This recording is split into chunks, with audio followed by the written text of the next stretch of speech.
Graça e paz, igreja. Nesta manhã gostaria de meditar com vocês ao respeito de um estudo no Salmo número 84. É um dos salmos mais preciosos e também muito cantados pelo povo amado de Deus. E eu o intitularia como o culto que a Deus agrada, ou também como o verdadeiro culto ao Senhor. Diz assim a Sagrada Escritura: quão amáveis são os teus tabernáculos, Senhor dos exércitos! A minha alma suspira e desfalece pelos átrios do Senhor. O meu coração e a minha carne exultam pelo Deus vivo.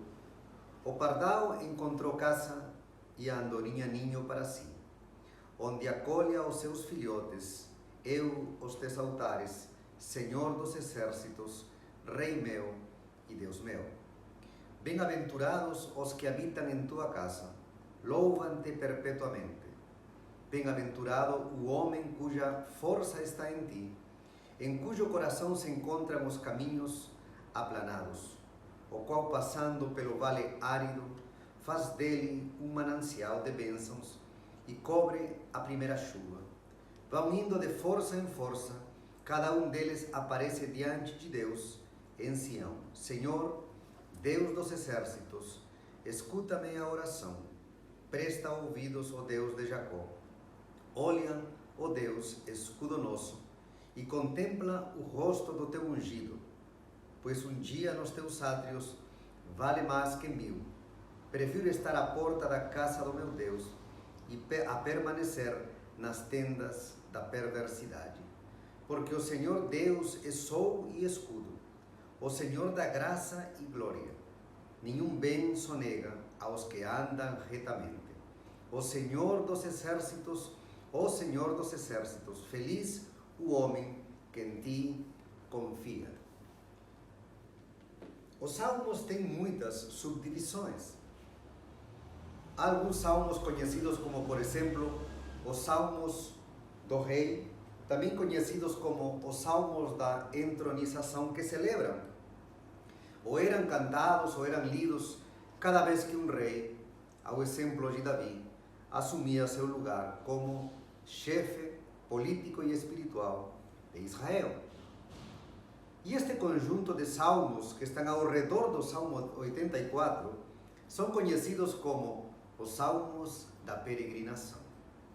Quem já leu Levíticos, quem já leu Deuteronômio, quem já leu Números, sabe que Deus ordenou algumas festas nacionais que o povo de Deus devia celebrar ao longo da sua história e que lembravam a grande libertação que o Senhor fez com seu povo ao tirá-lo do Egito. E os estudiosos dizem que provavelmente este salmo era cantado numa das grandes festas de outono, conhecido como a Festa dos Tabernáculos, da qual também o Nosso Senhor participou em algum momento do seu ministério. Então os judeus dos lugares distantes de Israel peregrinavam até o templo, peregrinavam até Jerusalém. Outros dizem que esta era apenas uma peregrinação de índole pessoal, mas obviamente era um costume da época bíblica, essa peregrinação para ter um encontro com o lugar da habitação de Deus, que no caso era Sião. E antes de entrar no fundo do texto, sempre é bom olhar para o texto e ver algumas particularidades. Vejam, por exemplo, como o Salmo se refere a Deus. Há 4 ou 5 títulos que o salmista eleva a Deus. O primeiro é Senhor dos exércitos. O segundo é Deus vivo. O terceiro, meu Deus e meu Rei. O quarto, Deus de Jacó. E o quinto, o Senhor é sol e escudo. É assim que se relacionava este homem com Deus.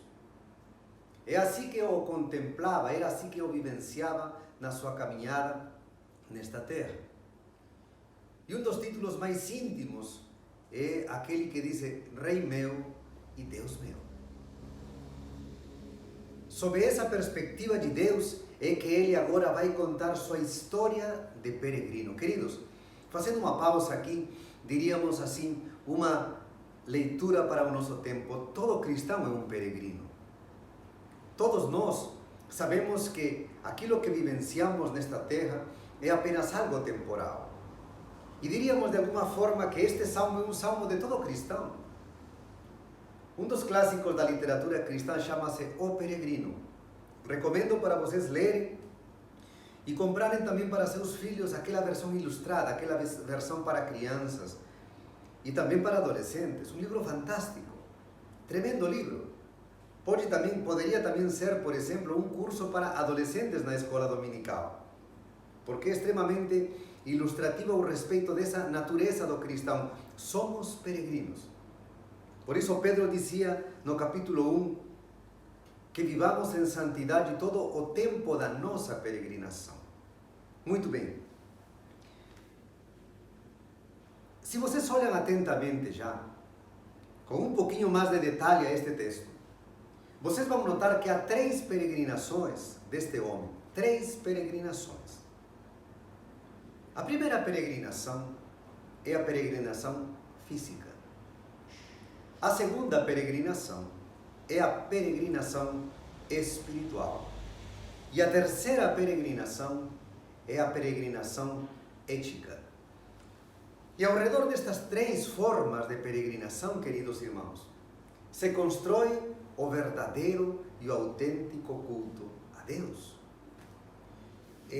Eu li na versão nossa, a versão Almeida, Ferreira de Almeida, mas particularmente eu faço meus estudos numa Bíblia conhecida como Bíblia de Jerusalém. E vocês vão ver que há uma diferença de um versículo, então quando eu cito algum versículo, sempre descontem um. Muito bem. A primeira peregrinação é importante que apontemos porque realmente o salmista, ele leva adiante uma jornada concreta. Vejam os versículos 7 e 8. Os versículos 7 e 8 falam de 3 estágios físicos da peregrinação deste homem. A primeira diz: ao passar pelo vale das lágrimas. Outras versões, como a versão de Jerusalém, diz: ao passar pelo vale do bálsamo. Outras versões dizem: ao passar pelo vale árido. E por último, algumas versões muito antigas. Aqui já vai um pouquinho para quem gosta de ir mais em detalhes no estudo da Bíblia. Por exemplo, aquela tradicional versão bíblica conhecida como a Vulgata Latina, os escritos de São Jerônimo, ou também aquele códice siríaco, que é uma das grandes coleções antigas da Bíblia. Em lugar de Vale do Bálsamo, dizem, no Vale do Guiena. E todos os que já alguma vez limos o Antigo Testamento, sabemos que o Vale do Guiena era aquele vale conhecido como o Vale do Inom, ao sul da cidade de Jerusalém. E era um lugar para todo cristão, para todo judeu piedoso, para todo judeu temente a Deus, era um lugar terrível. Sabem por quê? Porque era um lugar onde se cultuava aos deuses babilônicos e cananeus. Ali os reis queimaram seus filhos. Ali os homens ímpios de Israel sacrificavam seus filhos. Ao ponto que Guiena é o equivalente a inferno no Novo Testamento. Então, imagine você um peregrino, um homem temente a Deus, entrando a Jerusalém e ter que atravessar esse vale terrível, que faz-se lembrar todas as atrocidades que o povo de Deus cometeu contra Deus. Então, é uma peregrinação concreta. Para entrar a Jerusalém pelo lado sul, o peregrino tinha que entrar por esse vale. Por isso fala do vale árido, do vale de lágrimas, do Guiena, do vale seco. E quantas vezes na nossa caminhada real e concreta da vida passamos por vales assim? Quantos de nós não fomos infiéis? Quantos nós não vimos também outras infidelidades e nos entristeceram profundamente? O segundo estágio físico desta peregrinação real e concreta diz, eles caminham de terraço em terraço. Essa é uma versão, diríamos, mais literal. Ou seja, uma vez que atravessavas o vale, esse vale árido, entravas por Jerusalém. E Jerusalém fica numa colina, então havia que subir muitos terraços até chegar ao monte do templo. Tá? Vocês lembram do monte Moriá? Foi lá onde Abraão quis sacrificar seu filho. Pois bem, lá estava edificado o templo. E para chegar nesse monte havia que subir vários degraus, várias plataformas, vários terraços.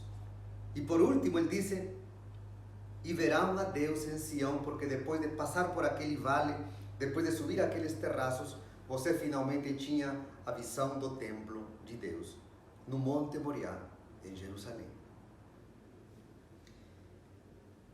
Em segundo lugar, há uma peregrinação espiritual. E essa peregrinação espiritual é uma peregrinação prazerosa para este homem de Deus. E ele a descreve com palavras doces, poéticas, maravilhosas.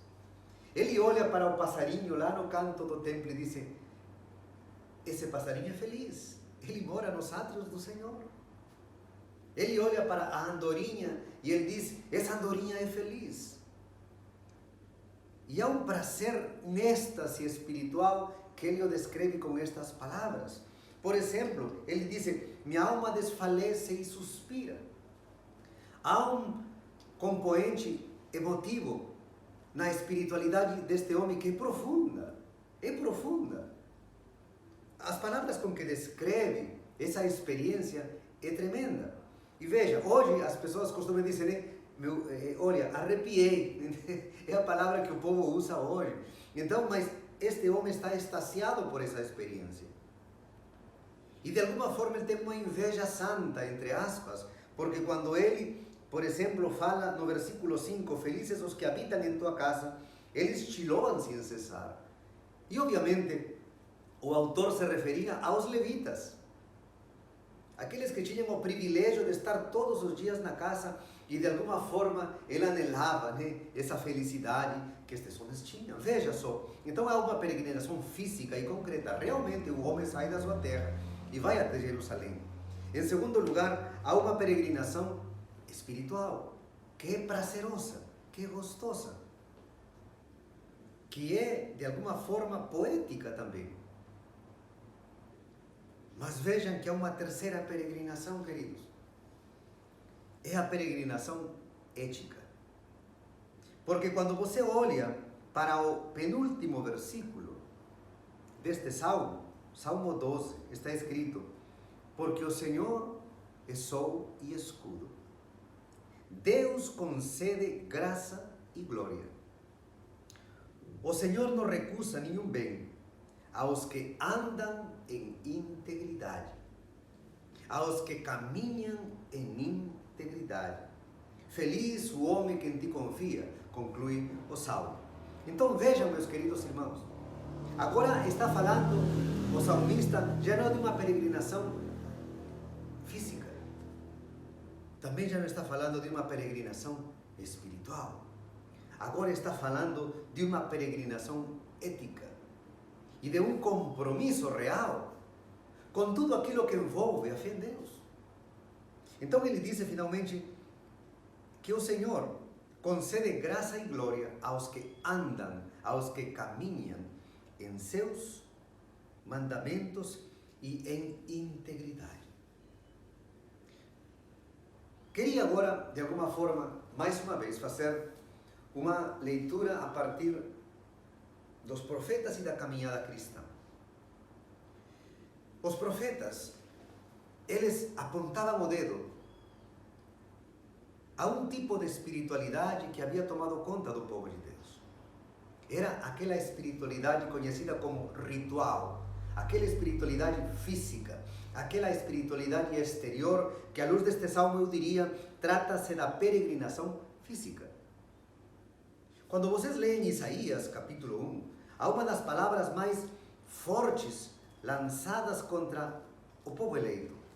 E veja, denunciando que o povo de Deus apenas ficava naquele tipo de espiritualidade, aquela exterior, aquela de aparência, aquela que envolve o corpo apenas.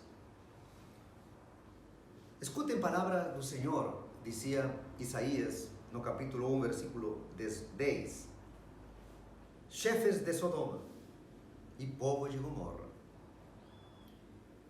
que me importam os vossos inúmeros sacrifícios, diz o Senhor. Estou farto de holocaustos, de carneiros e da gordura de becerros cevados. No sangue de touros e de cordeiros e de bodes não tenho prazer. Quando vindes à minha presença, quem vos pediu para pisar os meus átrios? Basta de trazer ofrendas vãs e trazer para mim incenso abominável. Lua nova, sábado e assembleias solenes, eu não posso suportar a vossa solenidade e a vossa falsidade. Vossas luas novas e as vossas festas, minha alma detesta. Elas são para mim um fardo. Estou cansado de carregar. Quando estendeis vossas mãos, desvio meus olhos de vocês. E ainda que multipliquem suas orações, não vos ouvirei. Vós por quê? Agora vemos por quê. Porque as vossas mãos estão manchadas de sangue. Lavai-vos e purificai-vos, tirai da minha vista as vossas más ações, cessai de praticar o mal, aprendei a fazer o bem. Buscai o direito e corrigiu a opressão. Fazei justiça e defendam a causa das viúvas. Então poderemos começar a discutir, diz o texto do Senhor. E se vossos pecados fossem como o escarlate, tornar-se-ão alvos como a neve. E poderíamos multiplicar leituras como Amós 5, capítulo 21. O que está denunciando aqui Isaías? Que a aparência de piedade do povo de Deus ficava apenas naquela peregrinação física, naquele culto também, entre aspas, espiritual. Mas quando você descia ao mundo ético, as coisas não funcionavam. O culto a Deus acabava não se concretizando na vida real e no dia a dia. Então, quando eu dizia no começo que o Salmo descreve de maneira maravilhosa o culto que a Deus agrada, pois bem, vejam só, Isaías denuncia aquele culto superficial e exterior.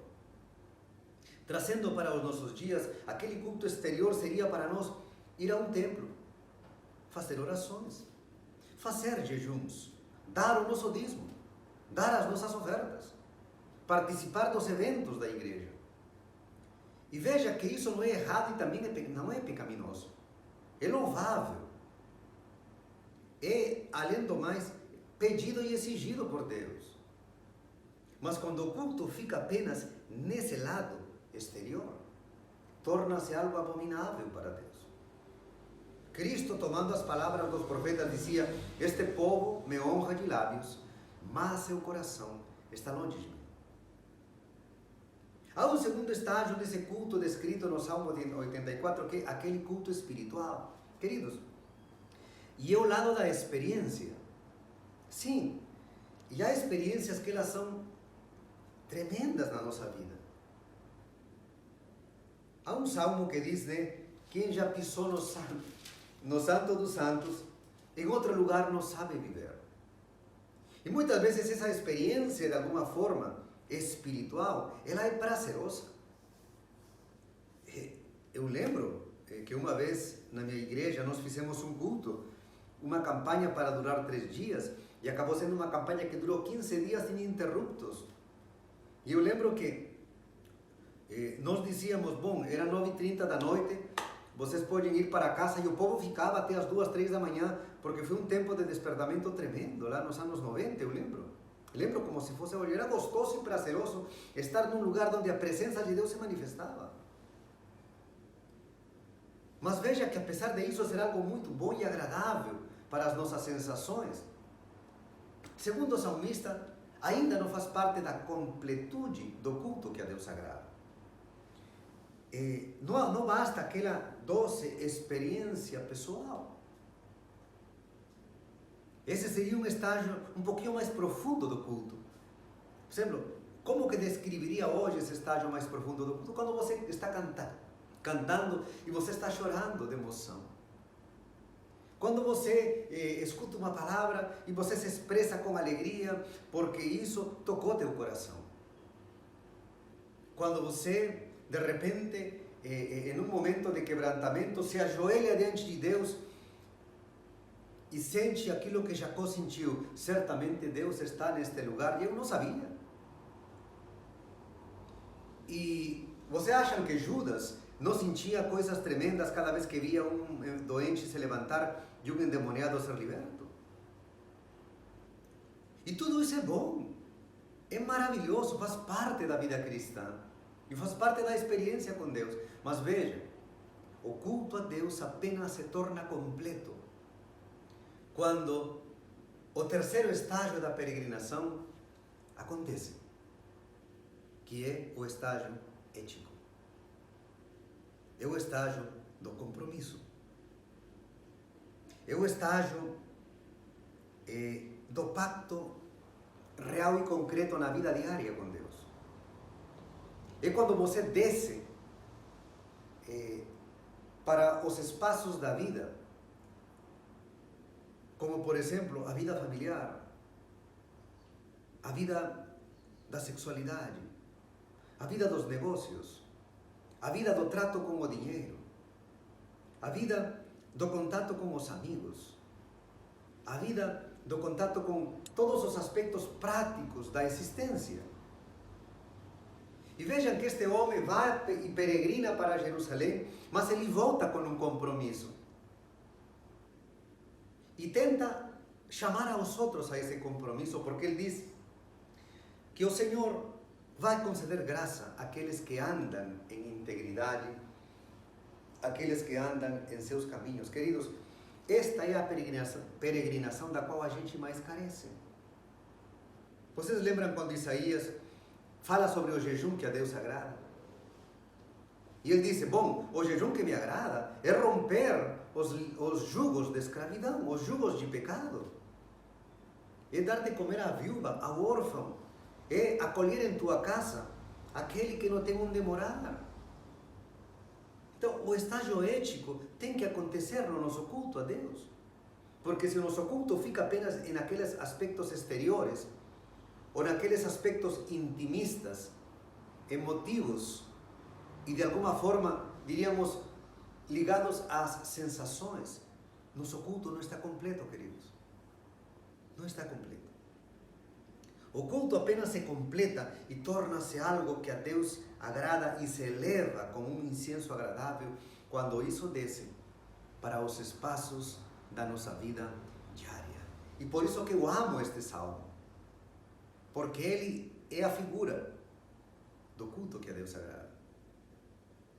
E eu acredito que hoje o mundo está com fome de uma demonstração de homens e mulheres diferentes.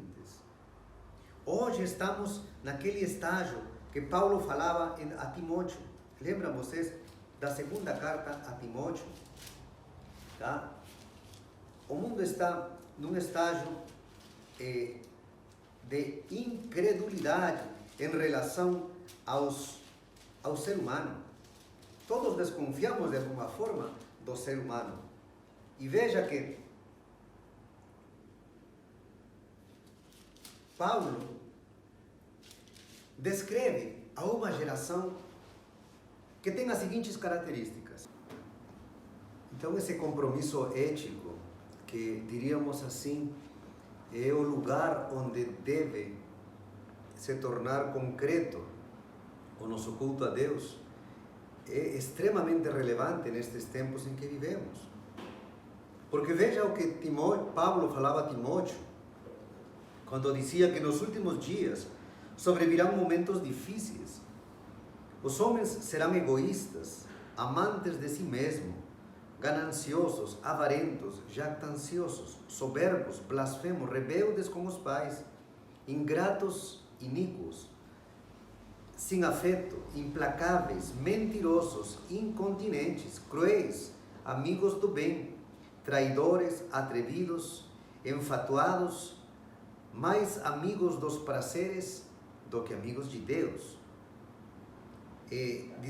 Guardarão aparência de piedade, porém negando o poder dela. Queridos, num mundo assim, o compromisso ético com Deus, fruto do nosso culto e da nossa peregrinação, é extremamente relevante e é um testemunho poderoso do Evangelho. Prova de que a nossa vivência com Deus, ela é real e ela é concreta.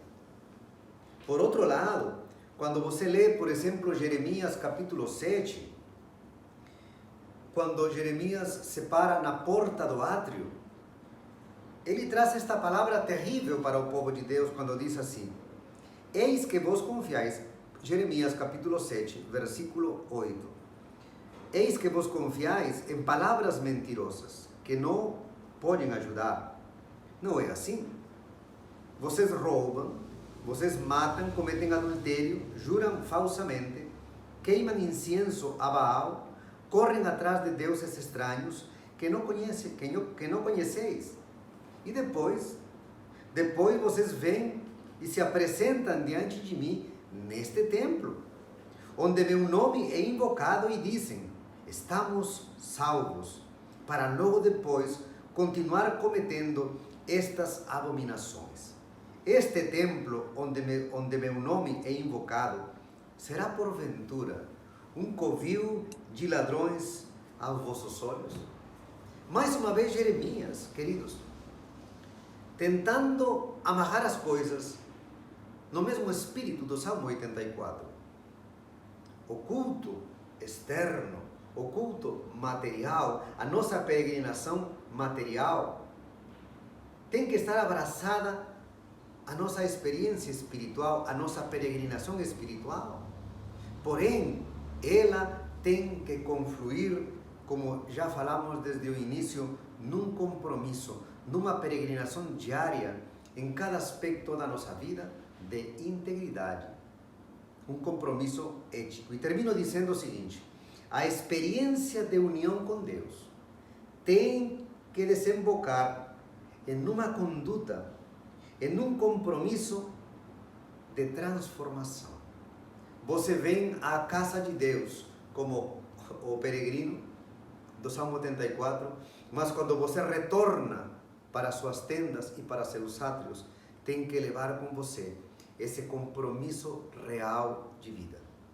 Esse é o culto que agrada ao Senhor, queridos irmãos. Senhor, que neste dia esta palavra tenha tocado o coração do teu povo, Senhor, e que um culto realmente agradável a ti se leve a partir de cada vida, de cada lar e de cada família da nossa igreja, deste pequeno rebanho teu, Senhor, para que teu nome seja glorificado em Ibiporá e onde quer que tu nos envies a cumprir a nossa missão de ser testemunhas, Senhor. Testemunhas tuas, Senhor, para a glória e honra do teu nome e para a salvação de vidas que esperam em ti, para a glória e honra do teu nome, Senhor. Amém.